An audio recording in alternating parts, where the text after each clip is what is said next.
Hey everybody, it's Tracy, and I'm coming to you today in response to a number of inquiries that I've gotten regarding Wyoming DAO LLCs and what you have to do to form a DAO LLC, which is surprisingly easy, not as easy as forming a traditional LLC, but I can walk you through it here. So real quickly, if you go to the Wyoming Secretary of State and file your Wyoming LLC as you typically would with a normal LLC, and you hit start now and choose your business type. And so you're going to choose limited liability company because the DAO LLC falls underneath the LLC statutes, and then just hit yes there, hit next. And you want to enter the name for your DAO, which for now we'll just do Test DAO LLC, Test DAO LLC. And it's important to note that you have to put the words or the letters DAO LLC in the name of the company. And then under an additional designation, you're going to hit Decentralized Autonomous Organization. Then you hit Next. As far as period of duration, I always put perpetual. You can change it as you will. As far as the delayed effective date, I usually just keep it as effective as the date of incorporation. But obviously, if you want to change that to suit your needs, feel free to hit next. Registered office, you'll want to have this set up before you go to create the company. And I prefer Registered Agents Inc. because they're cheap. So you'll just search, select them, it'll populate below. Click that you've obtained and signed the dated statement, which the registered agent will send to the state by itself without you needing to do it, and hit next. Addresses. Address is an interesting thing. People always ask me, do I have to use my address? No, you don't. Whether you're inside the United States or outside the United States, you don't. A lot of people just elect to use the registered agent address, which will collect mail for you and typically scan it for you. Not that you could probably expect a ton of mail, but it's good to have it. I typically just use my address, so we'll put that in. And important to note that your phone and email are not made public. Mailing address, typically same thing unless you want to use the registered agent address. Enter those and hit next. Organizers. So your organizer can really be anybody. It doesn't have to be an officer. It doesn't even have to be an owner. But an organizer is the person who's promoting or charged with promoting the formation of the company. So for my purposes, I'll put in my name as an organizer and then you want to hit add. Now you can have one organizer, you can have 12 organizers. One's typically sufficient, but if you want to add another one, you just complete this and then hit add.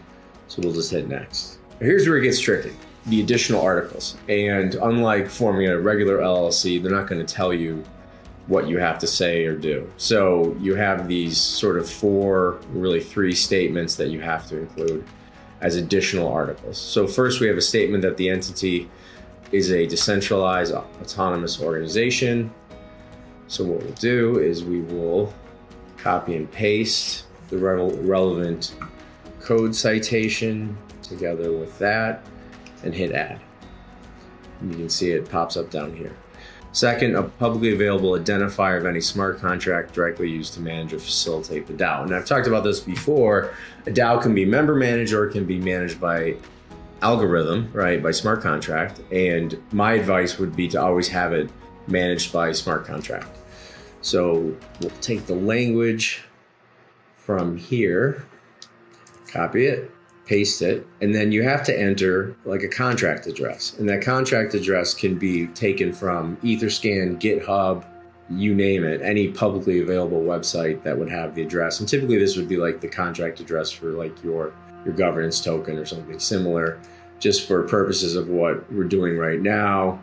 And I can kind of walk you through this. Like if we went to Etherscan and we find this long lost token of mine that didn't do anything, we find it, wait for it to come up, you see the contract address, and then you literally just copy the URL, go back and enter it right here. And this can always be changed. And Third, we have a notice of restrictions on duties and transfers if it will not appear in the operating agreement. Typically, I advise putting it both in the operating agreement and in the articles. I think it's important to memorialize or codify this, so to the extent possible, when your operating agreement isn't filed with the state.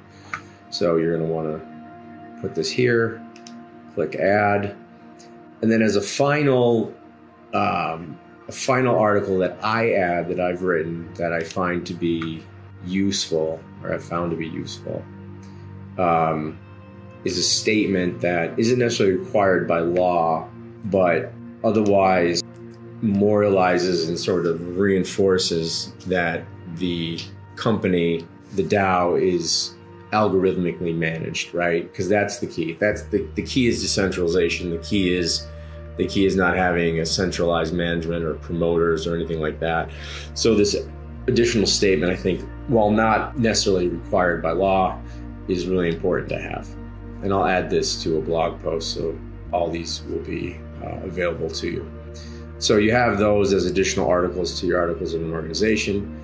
You hit next, you have an opportunity to sort of review everything, hit continue, and then check the boxes, assuming they are accurate and true, and then filer.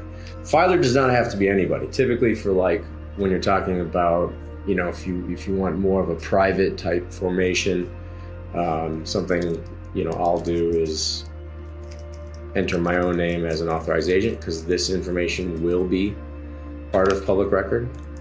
So be careful, but anybody can effectively be the party that is the filer. The filer does not have to be related to the company in any way, shape, or form. Then you hit next, and you pay your $102 and you're on your way. So that's it. It's a fairly simple process. I think it took us about 8 minutes to do. That is it. I will add these additional articles in a blog post at adamtracy.io. And if you have any questions, definitely hit me up. Happy to answer them for you. Cheers.